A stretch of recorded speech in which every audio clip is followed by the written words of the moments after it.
Hey, buongiorno. Good morning, Steph. Look at us cat bros this morning. Cat Bros. Cat Cat bros. Bros. Yeah, Funny, yeah. familiar background you've got there. Yeah, Familiar yeah. background. Anyone who's watching this on YouTube will remember this scenery from my solo videos I used to do back when. But yeah, it's still here. Although it was reversed it with a camera angle. I think because I'm doing like front-facing camera, it's done that is Kaka, and his number isn't 55. It's an official 22 shirt. The Yeah. famous 55 Kaka. Yeah. Oh. Do we ever? Yeah, we did a shirt number video way back, didn't we? I don't think we ever had a 55, unless it was No, like we don't. I don't know if we have. a Primavera player like Simone Verdi whenever he got a promotion. But anyway, I'm doing good. How are you? Yeah, mate. Very well indeed. It's a bit cooler, but apparently the weather's going to get a bit hotter again in the UK. It's kind of going all over the place this year. It's hot We and might cold. as well Hot be and cold. bloody Costa del London, wherever it is, Costa del Yeah, Londra.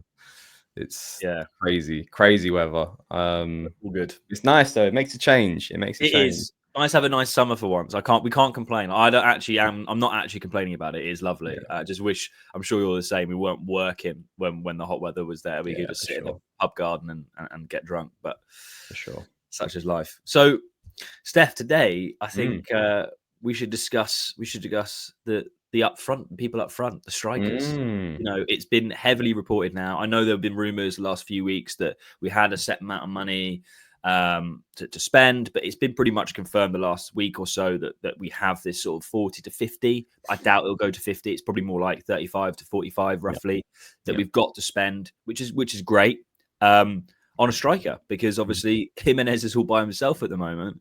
So we're just going to go through the three sort of concrete links that we have, which is namely like Lucca, Vlahovic and Retegui, and then a couple of other names and suggestions that we might like, and see, you know, what's going to happen, because we are absolutely going to sign a striker. It's going to happen. So with that being said, let's start with probably our least favorite, I would say, sort of go backwards with Lorenzo Lucca. What do you think about the Udinese 6'10", whatever the fucking height he is, striker joining Milan?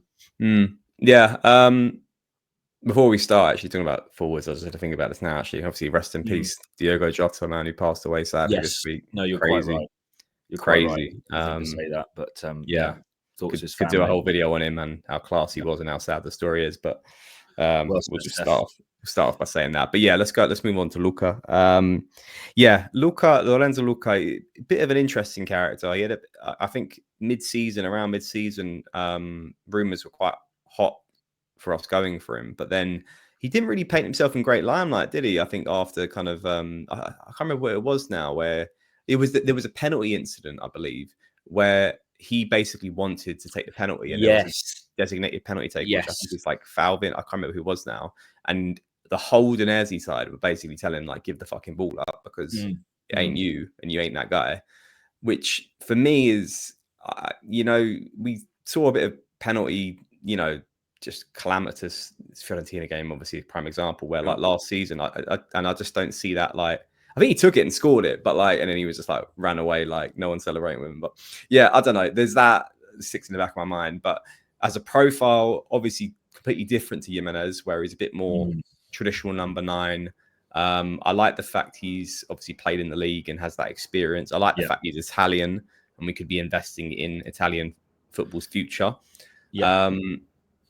And he is surprisingly decent, like work with the ball, like how he sort of controls the ball and how we can sort of like interlink with other forwards. I've kind of phrased that horribly, but if you can understand what I mean, he's not just like a Peter Crouch number 9, where he's just a giant and he just, put the crosses in there and hope for the best. But obviously great in the air, probably less productive from like footwork control, but equally has something about him. But yeah, I mean, I think the problem is with Lucca, and you probably agree with me this one, with the rumored budget we have, and if we are looking for a striker to be superior to Santiago Jimenez, I don't see that with him.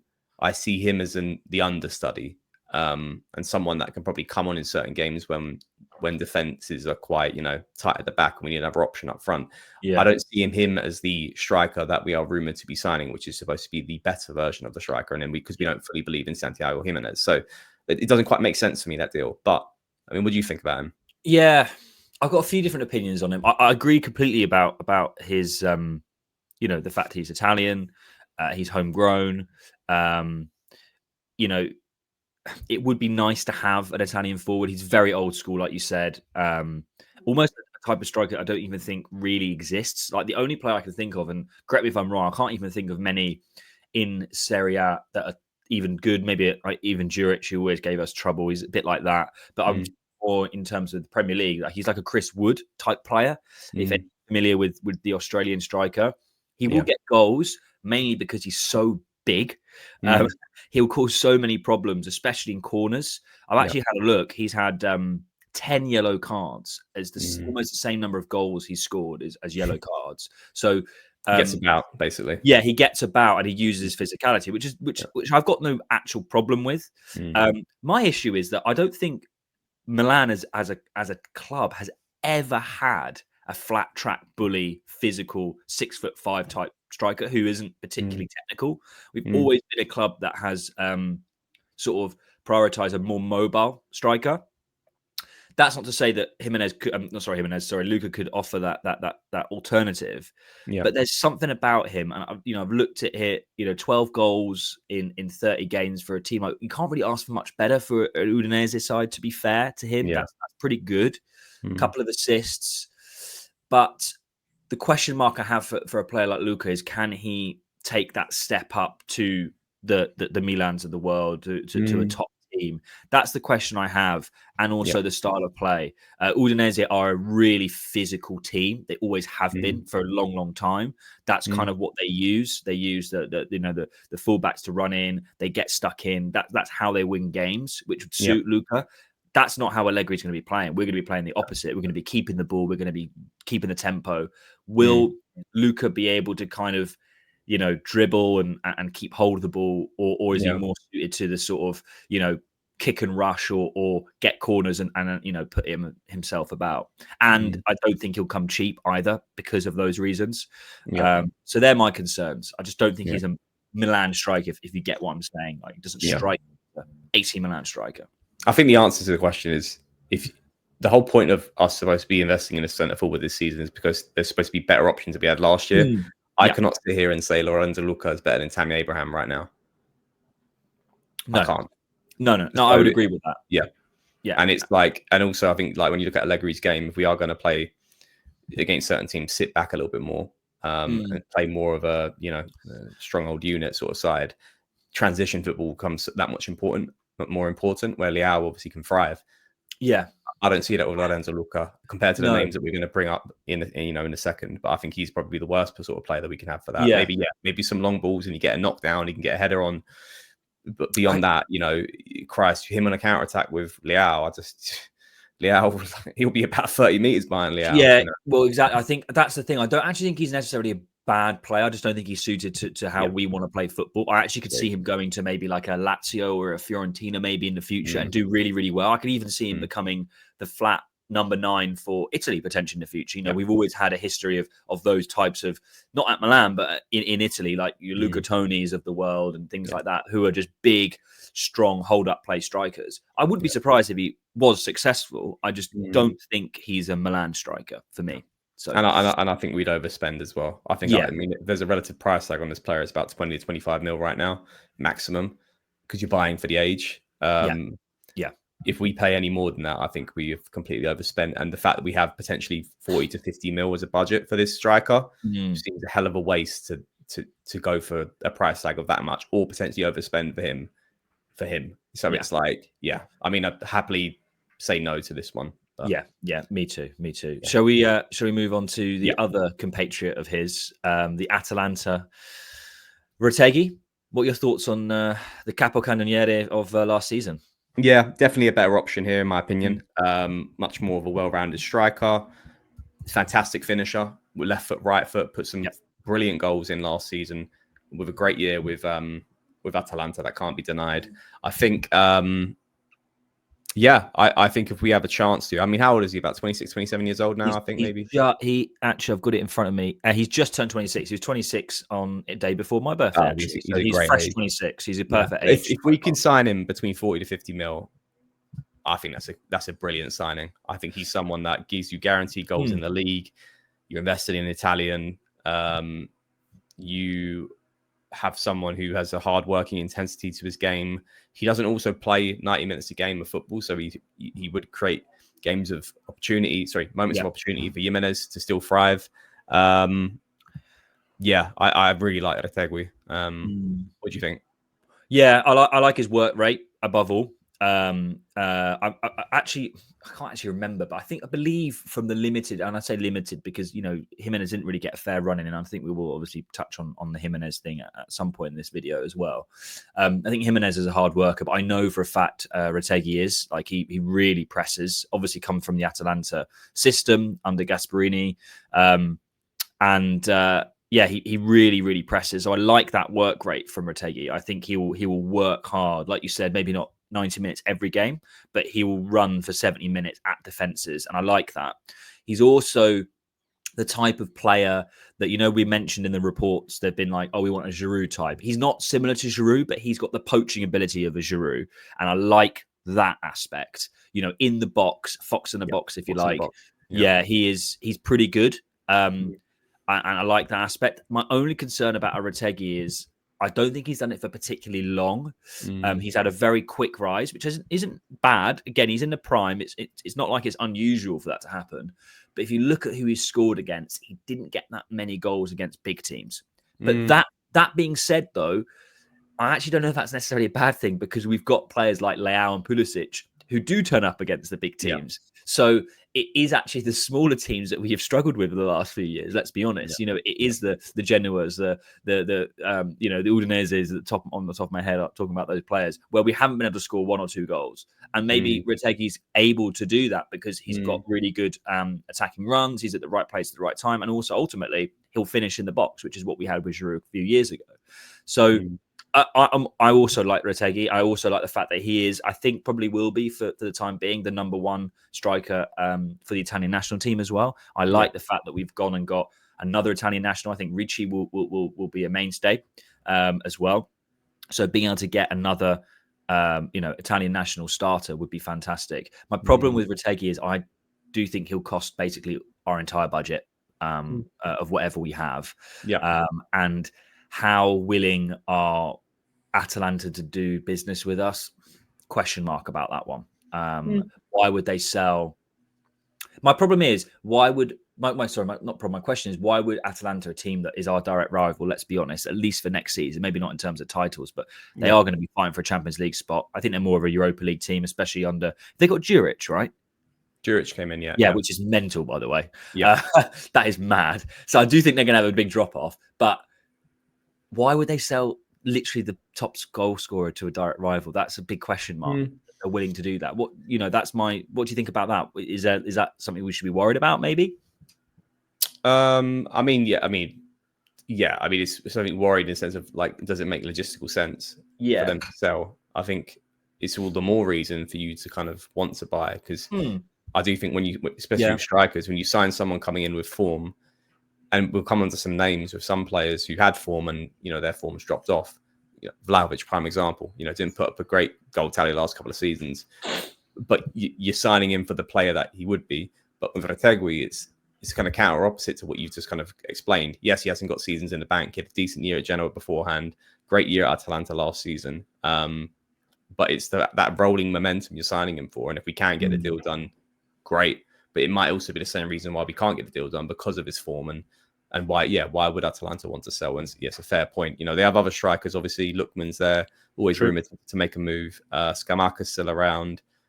We did business with them with Ticketlare, and we worked something out on their sort of favourable terms as well. So, and there's always been an open dialogue between our two clubs. True. Kessie, I don't think they're the worst to deal with. Yeah, probably actually. And obviously the tables have turned because now it's finally the time where they're ahead of us. So perhaps they can scoff at the offer, and they might do. But I think if we're looking at a player and what he brings, take away the side that they potentially might not sell. They might not sell to us. Just looking at the player in itself, I think it makes a lot of sense. But I mean, and I guess it's probably fair to say he scored. I just had it up, but I think he scored double digits at Genoa as well. So I don't think Capocannoniere was necessarily a fluke. You can't score 25 goals flukily. So, yeah, I also would approve Retegui as well. But again, I'm just reticent to see how much he would cost. But he's a good age profile. In fact, all the players we're looking at, the three main targets, they're all really good age profiles between 24 and 26. I can't imagine him having. Well, the only thing we could probably appeal to the player on is potentially a salary. He won't be paid loads. So if he's at like, I don't know, 2 to 2.5, I'm pulling a number out of the air right now. 4. This is where we can appeal and get him up to 4. And then it's the will of the player that drives it, as opposed to like the transfer fee or the logic of why Atalanta would sell. That's the only thing I can think of, which obviously is going to be quite apparent in the next thing we're going to bring up. Obviously, well, yes, great segue. Segue. Let's talk about Susan or Dusan Vlahovic. For those who don't know, it's actually there was a report came out, I think either today or yesterday, that Allegri's actually been speaking to Vlahovic's agents. There's been some open dialogue in relation to, it's clearly Allegri's favoured choice. I think that much is clear. But obviously the salary is astronomical. Like, it's not even just astronomical from Juve pay the biggest salaries. That would be he's got a top Premier League salary, Vlahovic has. I mean, do you want to start? What do you think about him? I mean, he's 25 as well, good age. I think Juventus are quite happy to get him off the book. So the transfer fee is like, what, 20 to 25 mil, I think. It's nominal, really, for the type of player he was or supposed to be. Whereas the wages is ridiculous. And I mean, what's he on, about 12 mil a year, something like that? Yeah, it's insane. It's insane. I mean, even paying him, I'd actually be reluctant to pay him 6 mil. I personally would, if we can get him for like 4 or 5. Yeah. Otherwise, it's like, that's a shit contract to have on your books. But if we take all that aside, which is obviously very important, at the player, not in good run of form, I see similarities to Jimenez, in a sense of both left-footed forwards, have a bit of an all-round game to them. I don't really see why, other than the fact that Allegri trusts him and has history of him, I don't see how his profile would complement Santiago Jimenez, because it gives a lot of what Jimenez will offer, but just slightly a bit older and for more wages. I don't see it. I'm actually a no on this one, and it comes with the asterisk of the wages, and potentially doing business with Juventus, which I don't want to do, because we'll be getting a problem off their hands, i.e. the salary, which could prevent them from investing further in their squad. I'd rather let a rotten apple sit there with them and be their problem to shift and lose at shifting, rather than saving them. We've saved them a hell of a lot, obviously, with the Klulu deal. And it's probably the same reason why would Atalanta do business with us, but like, I just don't. Why would you help out a rival like Juve in this case? And we would be helping him out, taking more of a gamble than we would be in my opinion, gaining immediately. We'd be rolling the dice on this transfer. Yeah, I think this is you're spot on. I think this is the biggest gamble. It's the biggest. I think it's potentially got the highest upside. The way I do see this, before I say that, the reason why I say it's got the highest upside is because even if you think he hasn't shown it for a while, he is clearly, at least at some point, had the most talent out of all the two options that we've spoken about so far. He's one of the youngest goal scorers in Serbia, Partizan, at Fiorentina, who was electric. He's clearly got the best raw ability out of the other two. That, I think, that is probably evident. Whether or not he can unlock it again is a different question. The one that I question about this for me isn't actually about Vlahovic. This is about Allegri. And the reason why I say that is because there have been a lot of examples where coaches, and it happens in every club, in every league, certain coaches like certain players that they have managed for various reasons, right? And they take those players with them when they move clubs and things like that. And they can do really well. They can flourish. They can basically become diamonds in the rough. If we really trust Allegri and we're basically giving Allegri to the keys of Milanello, then that shows that basically, if we go ahead with the Vlahovic signing, that is more of an indication that we're like, Allegri's got a lot of control here than anything else, if that makes sense. So That's it how I see it. might be a good sign more than anything. Yeah, It's that's like, that's the angle I'm going for, because everything you raised about the concerns of the player and also how we're dealing with Juve, it being a problem for them, I completely agree with you. And I don't want to be doing a direct rival like Juve, who are absolutely our direct rival, our biggest rival, really, any favors. Yeah. But it would be an interesting sign. It would show that, I think, not just Allegri, actually, it would show that Tari and Allegri have a lot more influence over the current direction of the club. Yeah. Because Vlahovic would be an incredible investment. Even if we have to work out like a salary share with Juve for the first few years, whatever it might be, he would be a huge investment for us. Yeah. And therefore, it would be a positive sign that the Falanis of the world maybe have taken a bit of a step back. That's the way I'm seeing it from a positive perspective. Yeah. I would say Retegui is probably the best of those three in terms of, I think he would be the one that would give us the most guaranteed results. And I do agree, Vlahovic is a massive roll of the dice, huge roll of the dice. But I wouldn't be against the signing just because of what it would represent in terms of the direction of the club. Yeah, no, yeah, that's a really good shout, actually. Another thing we don't really think about when you kind of shoes on the other foot is how many times in the past have Milan fans have been victim. You see it on social media. It's like, we need to shift a player, and then you remember when you were like, when we looking to sell De Ketara to Atalanta, you're like, not to a rival. And I was very much of the advocate, like, it's win-win. It's clearly not working out. Yeah, we get some money back. If it works out for him, great. And obviously he scored against us last season, so it's like the pros and cons about that. And there's this fear of selling to another team in the league, specifically a rival, where you can laugh at it immediately, but then there's that fear of what if it works out for him there and it ends up being a fantastic deal. And there, I think there's a side to this deal where maybe Juventus fans right now might be, with the theory of it, laughing, but when in practicality, when it happens, there will be some people within their world going, watch him smash it there, and watch him score against us, and watch him work out. And then like, it's more of a project thing compared to like the player. And I think that's something to think about here. Like, there is upside to this deal. Yeah. There's one other point I want to mention as well, lastly, on that. And I agree with you. It'd be nice to be on the other side of that, because we've been very much on the, we'll get rid of it. And then our trash is no man's treasure. We've been on that side for quite a few times, not on the good side. So it'd be nice to be on the positive side. But I don't think you can get more motivated than Vlahovic, though. That's the one thing I will say. If he comes, I think he's the most motivated of the three that we've spoken. In fact, I think he'll be the most motivated out of any of the strikers that we potentially get, if his mind's in the right way. Because even the way that he liked the Instagram post, which I don't like that, because it shows that he's probably not the most loyal player. So that probably isn't a good thing. But maybe you don't know what's going on in his head. You don't know how he's been treated potentially.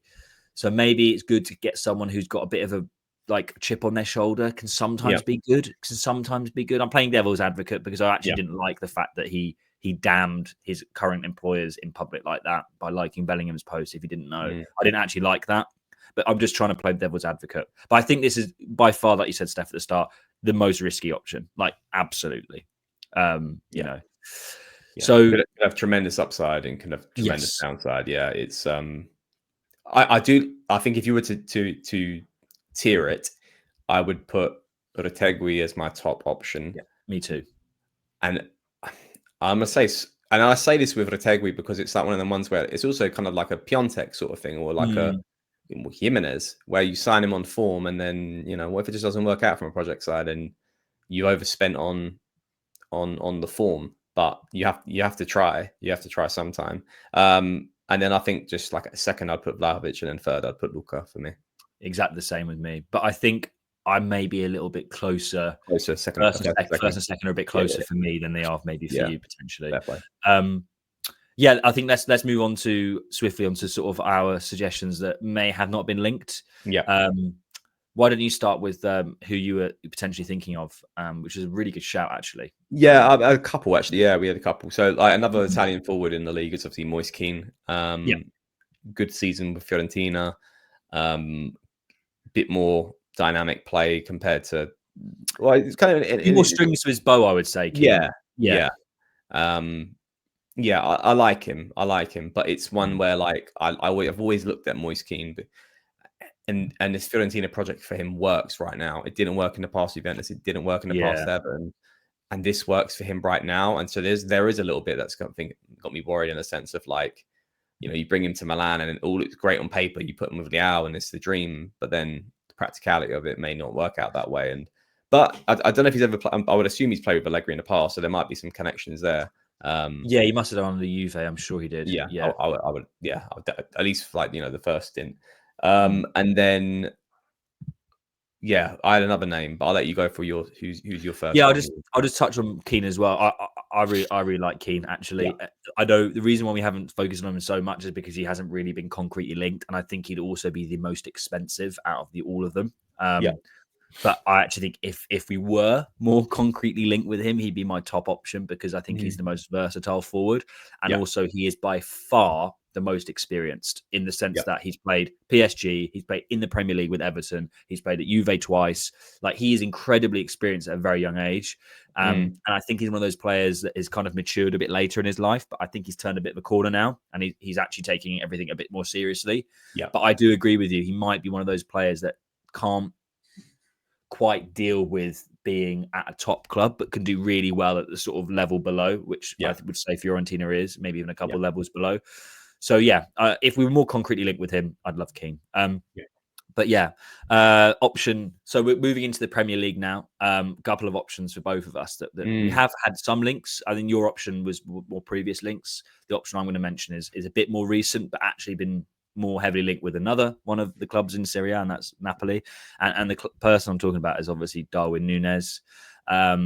Now, it is worth mentioning, like you said at the start of the video, Steph, with Jota, again, thoughts and prayers to his family. I'm not sure what's going to happen, so I don't want to touch on it too much because it may not be relevant for players to be thinking about transfers with everything that's gone on at Liverpool. So I don't even think this is going to happen. But let's just focus again just on the player. I really like Darwin Núñez. I've always been a massive fan of him. I think he is a busy player. I think in a league where he might have a little bit more time, you could say he could work on his finishing, because I think you can teach finishing. I don't think he's ever going to be a 30 goal a game, 30 goal a season striker, but you can teach finishing ability, especially with maybe some nice words from Zlatan, even though he's not in the dressing room as much. The raw minerals of Darwin Núñez, everyone knows about. I mean, he's incredibly good in transition, which is how we would want to play. He's fast. He's really, really fast. I think he'd make a really good partnership with Leao. He works really hard. So those raw minerals are there. I would love him. And I think if, again, not to touch too much on Liverpool's current situation, if we can get him for a fairly good fee, he's also a fantastic age. I think all these players we're looking at are about 24, 25, right? So that's my option. But I don't think it's right to touch on too much because I think the practicalities of this deal probably not going to happen. No, those didn't think about that until now, actually. The reality is that they might, sadly, they might not do anything. Have a look of what forwards they have, and I just don't think Liverpool were interested in doing any business. Which is it's going to be which also might put us even Napoli potentially away, because it's going to be like you kind of want to get a deal done ASAP. It's July now, whereas this might long out for a couple of weeks, but and then my other suggestion was it's quite similar to Núñez, actually, very similar profile, is Nicholas Jackson from Chelsea, who we were obviously linked with when he was at Villarreal. I with them signing João Pedro, still have obviously half of Europe. They signed the other lad from Ipswich as well. Delat, and they've got Esteval, and they've got Esteval who can play up front. Forwards galore. They're signing more wingers. Clearly weren't happy with his performances towards the end of last season. Not saying he's the right player, but I think with the history of being linked to him in the past, his finishing doesn't impress me. I think he's very similar to Núñez, basically. Like I think he's incredible blistering pace. Someone who give you definitely a lot of trouble in the Premier League. I do think he'd be challenged in the Serie A because of that space not being privy to him when it comes to how open that teams play.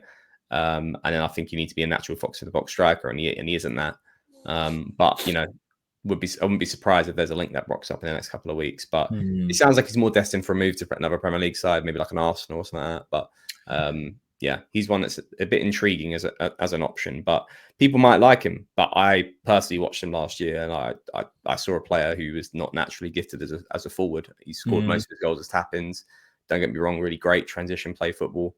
But yeah, I just don't see how he'd complement Leao personally.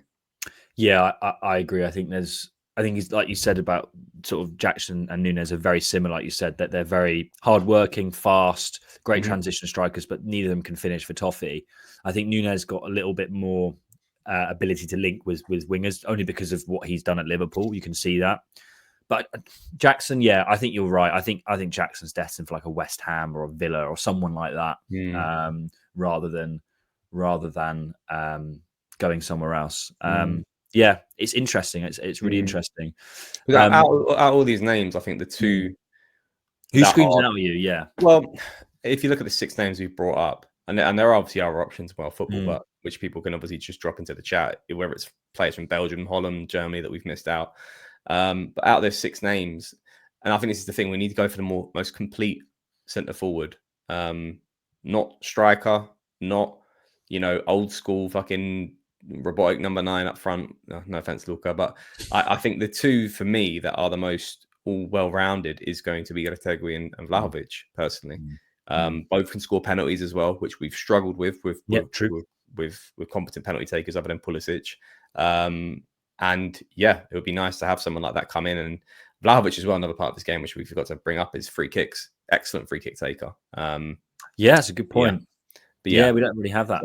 I think as an all-rounded players, those two stand out. But these are some not bad options that we brought up, and I'm sure there'll be some that we missed as well. But yeah, be an interesting signing whenever it hopefully comes. And I think whoever it is, we have to think. And to your point, as you made a great opinion on Vlahovic, is the player that Tara and Allegri want to sign, not Forlani. Yeah, it's going to be very interesting. I think, yeah, like I know we touched on it. I think if Vlahovic comes, I think that would be I'd feel very positive about the operation, not necessarily the player coming in. It would be a good sign that they've taken a step back. So yeah, we'll see what happens. Obviously, we would love to know what you guys think. I'm sure there's probably other players that have been linked that we've missed. There are probably options that you guys listening really like, but it is quite refreshing, I suppose, that I think more than anything with Tare coming in, it's nice. It's refreshing that we've had there's not confusion. There's not mixed messaging. That's what I'm trying to say. Previously, we had mixed messaging. Like one moment we've got this report saying we've got this to spend, then actually we haven't. Everything that's been reported that's come out in terms of spending and transfer has been there's been no lies. It's been this is what we're doing and that's it. And I think that's the benefit of having a sporting director. The direction's clear. So it's really refreshing that we've got a sum of money, which I don't think we were expecting. There are reasons for that. I think Isaac touched on it in the financial bonus article, why we're spending this year and not next year, and which I think makes a lot of sense. Yeah.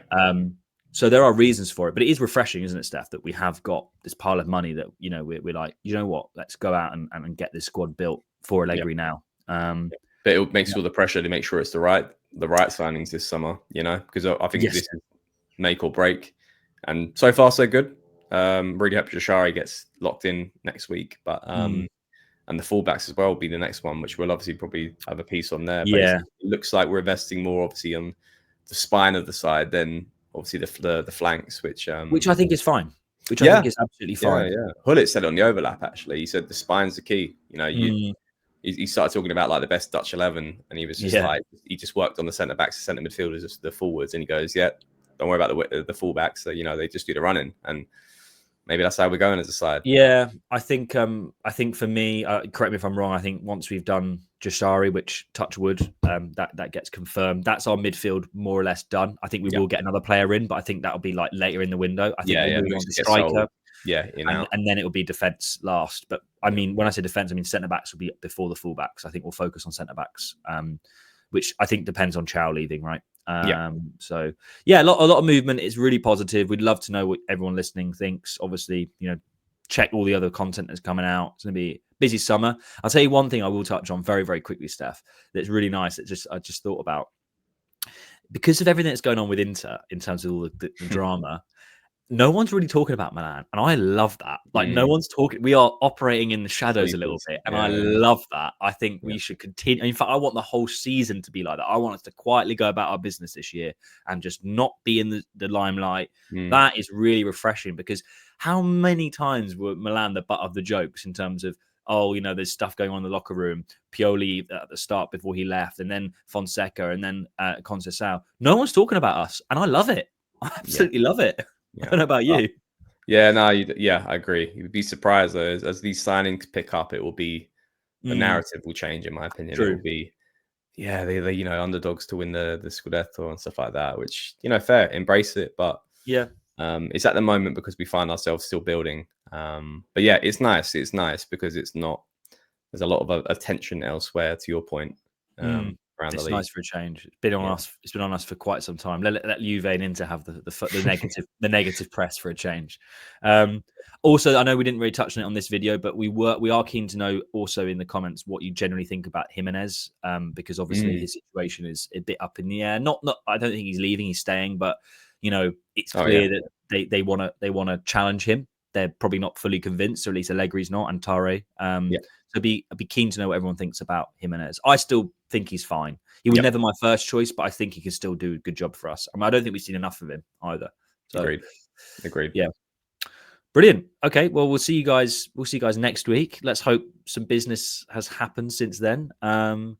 Let's hope Jashari gets announced next week. I think that'll be positive if we get that done next week, and then go from there. Any other sort of final thoughts? Nah, that's it. My birthday on Tuesdays. I'm hoping a nice little birthday gift. Oh, nice. Yeah, that would be nice. This is always the interesting time. I get some signings landing on my birthday, which is sick. But hopefully a bit of a birthday surprise for the week. But yeah, nothing else, man. Yeah, have a great week, guys, and we'll catch up next week. Yeah, thanks, guys. Ciao, everyone. Ciao.